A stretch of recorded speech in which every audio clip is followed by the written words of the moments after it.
Hello guys, കാനഡയിലെ എന്റെ first Easter vlog ആട്ടോ ഇത്. ഇത്തവണ ഏതായാലും ഞാനും അങ്കിൾ ആന്റിയും കൂടെ നേരെ ഒരു ആഘോഷമായി കുർബാന കണ്ടതിന് ശേഷം നേരെ വെച്ച് പിടിച്ചു ഓറഞ്ച് വില്ലിലേക്ക്. ഇവിടെ ഓൾമോസ്റ്റ് എല്ലാ ആഘോഷങ്ങളും കുറച്ച് ബഞ്ച് ഓഫ് ഫാമിലീസ് ചേർന്നാണ് ആഘോഷിക്കാറുള്ളത്. അപ്പോൾ ഓരോ ഫാമിലിയും ഓരോ ഇവന്റ് ഹോസ്റ്റ് ചെയ്യാറുണ്ട്. ഇത്തവണത്തെ ഈസ്റ്റർ ഇവന്റ് ഹോസ്റ്റ് ചെയ്യുന്നത് ഡിൽസൺ ചേട്ടനും ഫാമിലിയാണ് ആക്ച്വലി. അപ്പോൾ ഡിൽസൺ ബ്രോയുടെ ഫാമിലിയുടെ ബ്രാൻഡ് ന്യൂ ഹൗസിൽ വെച്ചാണ് നമ്മുടെ ഇന്നത്തെ ഫുൾ ഈസ്റ്റർ ആഘോഷം. ഞങ്ങൾ എത്തിയപ്പോഴേക്കും ഓൾമോസ്റ്റ് ആ വീട് ഹൗസ് ഫുൾ ആയിരുന്നു. കാരണം പിള്ളേരെല്ലാം അവിടെ ഫുൾ കളിച്ചുകൊണ്ടിരിക്കുകയായിരുന്നു. പിന്നെ ഓരോ ഫാമിലീസ് അവിടെ ഡിഷസ് ഓപ്പൺ ചെയ്യുമായിരുന്നു. കാരണം നമ്മൾ ഇവിടുന്ന് ഈ ഒരു ഇവന്റ് നടത്തുവാണെങ്കിലും ഓരോ ഫാമിലിക്ക് ഓരോ ഡിഷ് അലോക്കേറ്റ് ചെയ്യും. ഇപ്പൊ ഞങ്ങൾ അങ്കിളും ആന്റിക്ക് അലോക്കേറ്റ് ചെയ്തത് സാലഡ്സും അതുപോലെ തന്നെ ചിക്കൻ ഡ്രം സ്റ്റിക്സും ആയിരുന്നു. ബാക്കിയുള്ള ഫാമിലീസ് അവരുടേതായിട്ടുള്ള അലോക്കേറ്റ് ചെയ്ത് ഫുഡ്സ് എല്ലാം കൊണ്ടുവരുമായിരുന്നു.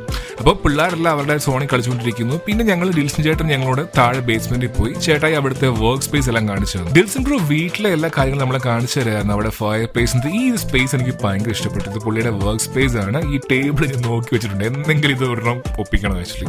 ഈ ഊഞ്ഞാൽ നൈസല്ലേ, ഇവളെങ്ങോട്ടേ കയറി പോകുന്നത്. പിന്നെ ഇത് അവരുടെ ബാക്ക് യാർഡ് ആണ്. നല്ലൊരു സ്വിമ്മിംഗ് പൂൾ സെറ്റപ്പ് ചെയ്ത് വരുന്നുണ്ട്. അതോടൊപ്പം തന്നെ ഒരു ഫയർ പ്ലേസും ഉണ്ട്. ഇത് കംപ്ലീറ്റ് ഒന്ന് സെറ്റ് ആയതിനു ശേഷം ഒരു റീവെൽക്കമിംഗ് ഉണ്ടെന്നാണ് ഞങ്ങൾ കേട്ടത് ഡിൽസൺ ചേട്ടന്റെ വീട്ടിൽ വെച്ചിട്ട്. എനിവേസ് ഞങ്ങൾ വന്ന് ഓൾമോസ്റ്റ് എല്ലാം സെറ്റിലായി ഇരിക്കുകയായിരുന്നു. അപ്പം മെല്ലെ ഫുഡ് അങ്ങ് തുറന്നത് നാടൻ നല്ല അടിപൊളി ചിക്കൻ കറി. ഇത് റിയാസിന് സ്പെഷ്യൽ ഐറ്റം ആട്ടോ. നമ്മുടെ കിഴങ്ങ് റോസ്റ്റ് ആണ്. കണ്ട കാടമുട്ട പോലെ ഇരിക്കുന്നത്. ഇത് കട്ട്ലേറ്റ്സ്, ചള്ളാസ്, ഇത് നമ്മൾ കൊണ്ടുവന്ന സാലഡ് കേട്ടോ. പിന്നെ നമ്മുടെ ചിക്കൻ ഡ്രം സ്റ്റിക്സ്, പിന്നെ ഫ്രൂട്ട്സ്, പിന്നെ ഫ്രൈഡ് റൈസ്, അങ്ങനെ എല്ലാം നിൽക്കുകയായിരുന്നു. ഇത് ഞങ്ങളുടെ ഐസക്കുട്ടി കേട്ടോ. ആള് ചെറുതായിട്ടൊന്ന് ലോ ആയിരുന്നു, ചെറിയൊരു പനിക്കുളൊക്കെ അടിച്ചിരിക്കുകയായിരുന്നു. അപ്പോൾ ആളെ ഒന്ന് ഉഷാറാക്കാൻ വേണ്ടി റോജി ചേട്ടൻ മാക്സിമം ശ്രമിക്കുന്നുണ്ടായിരുന്നു. ഒടുവിൽ കുറേ നേരത്തെ ശ്രമം പരാജയപ്പെട്ട് തോൽവി സംബന്ധിച്ച് അദ്ദേഹം എടുത്തിട്ട് തന്നെ കൂട്ടി തിരിച്ചു വെച്ചിരിക്കുകയാണ്.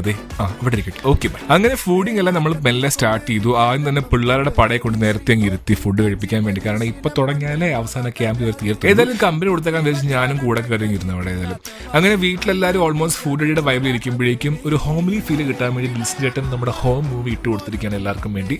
അവരിടുന്ന് ആസ്വദിക്കുന്നു. അങ്ങനെ ഫുഡിങ് എല്ലാം കഴിഞ്ഞ് മെല്ലെ ഡെസേർട്ടിലേക്ക് നമ്മൾ വന്നിരിക്കുകയാണ്. ഇവിടെ നമ്മൾ ഒരു കേക്കിന്റെയും ഒരു വാനില ഐസ്ക്രീമിന്റെയും കോംബോ ആയിരുന്നു അവർ സെറ്റ് ചെയ്തുകൊണ്ടിരുന്നത്. വിച്ച് ഇസ് വെരി ഗുഡ്, നല്ല ടേസ്റ്റ് ഉണ്ടായിരുന്നു. ഏതായാലും അങ്ങനെ ഞങ്ങൾ ഫുഡിൽ അടിച്ചിരിക്കുമ്പോഴേക്കാണ് ഇവിടെ വന്നപ്പോൾ മുതൽ ഇതിന്റെ പുറകിലാണ്. ഈ ഒരു പാവ വിട്ട് കളിയില്ല ആൾക്ക്. അപ്പോൾ ഇതാണ് ഞങ്ങളുടെ ചെറിയൊരു ഫാമിലി ഫംഗ്ഷൻ ഈസ്റ്ററിന്റെ. ഏതായാലും ഇവരുടെയൊക്കെ ആഘോഷത്തിൽ എന്നെ വിളിക്കുന്നുണ്ടല്ലോ എന്ന് ഓർക്കുമ്പോൾ വലിയ സന്തോഷമുണ്ട്. ഏതായാലും സോ ഇതായിരുന്നു ഞങ്ങളുടെ ചെറിയൊരു ഈസ്റ്റർ പാർട്ടി. അപ്പൊ എല്ലാവർക്കും ഈസ്റ്റർ വിഷ് ചെയ്തിട്ട് ഞങ്ങൾ അവിടെ നിന്ന് വൈൻഡ് അപ്പ് ചെയ്യുകയായിരുന്നു.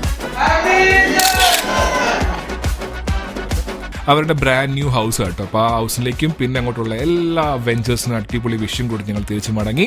സമ്മർ ടൈമിൽ ഒന്നും കൂടി ചേട്ടന്റെ വീട്ടിലേക്ക് വരുമെന്നുള്ള വാഗ്ദാനം കൊടുത്തിട്ട് ഞങ്ങൾ അവിടെ നിന്ന് ഇറങ്ങി. അപ്പോൾ വീണ്ടും ഒരു വ്ലോഗായിട്ട് കാണാം. Till then bye.